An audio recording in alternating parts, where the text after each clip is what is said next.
வணக்கம் நண்பர்களே. தக் லைஃப் இந்த படம் வந்து பார்த்திங்கன்னா பெரிய அளவில் நெகட்டிவிட்டி விமர்சனம் வந்த வண்ணத்தில் நம்ம கமல் என்ன சொன்னார்னா, இந்த படம் கண்டிப்பாக நாயகன் போல் ஒரு மாபெரும் ஹிட் ஆகும் அப்படின்னு நினச்சி தான் இது வந்து எடுத்தோம்.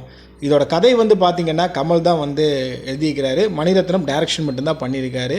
அதே நேரத்தில் இந்த படம் வந்து பெரிய அளவில் ஹிட் ஆகும் அப்படின்னு நான் நினச்சேன். ஆனால் மக்கள் இதை போதிய அளவில் ஒரு ஆதரவாக வந்து கொடுக்கல அப்படிங்கிறது இந்த 2 நாளில் நான் தெரிஞ்சுக்கிட்டேன். இருந்தாலும் நாங்கள் எங்களுடைய பணிகளை நிறைவாக தான் செஞ்சுருக்கோம்.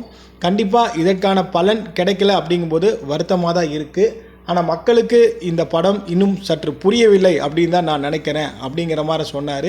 அதே நேரத்தில் இந்த படம் ஒருபோதும் தோக்காதுன்னு நான் நினச்சேன். அப்படியே தோற்றாலும் கண்டிப்பாக அடுத்த படத்தில் நான் வந்து அந்த வெற்றியை வந்து விக்ரம் போல் ஒரு படத்தை திரும்பவும் நான் உங்களுக்கு கொடுக்க முயற்சிக்கிறேன் அப்படிங்கிற மாதிரி வந்து சமீபத்தில் ஒரு பேட்டியில் சொல்லியிருக்காரு. இந்த நேற்றுன்னு நினைக்கிறேன், பாருங்கள். ஸோ பார்க்கலாம் அடுத்த படம் அவர் என்ன மாதிரி எப்படி இது பண்ண போகிறார் அப்படின்னு சொல்லிட்டு. என்ன சொன்னாலும் சரிங்க, இந்த படம் வந்து பெரிய அளவில் ஒரு வெற்றி படமே கிடையாது. கண்டிப்பாக இந்தியன் 2வும் இவருக்கு தோல்வி தான். அதே நேரத்தில் பார்த்திங்கன்னா இந்த தக் லைஃப்பும் தோல்வி தான். இதை வச்சு பார்க்கும்போது இந்தியன் 2வும் சரி, இதுவும் சரி, தக் லைஃபும் சரி, கமல் தான் வந்து பார்த்திங்கன்னா கதையில் நிறைய கன்ஃபியூஷன்ஸ் எல்லாமே ஏற்படுத்திக்காரு. அந்த கதை எழுதின வண்ணமும் வந்து பார்த்திங்கன்னா கமல் தான், அதில் எந்த ஒரு சந்தேகமும் கிடையாது.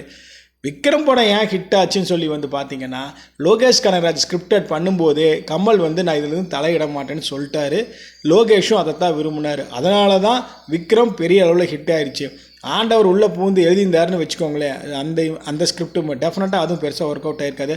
என்ன இவர் ஃப்யூச்சரில் இருக்கிறது இப்போ கொண்டு வரதான் ஒரு பிரச்சனையாக இருக்குது.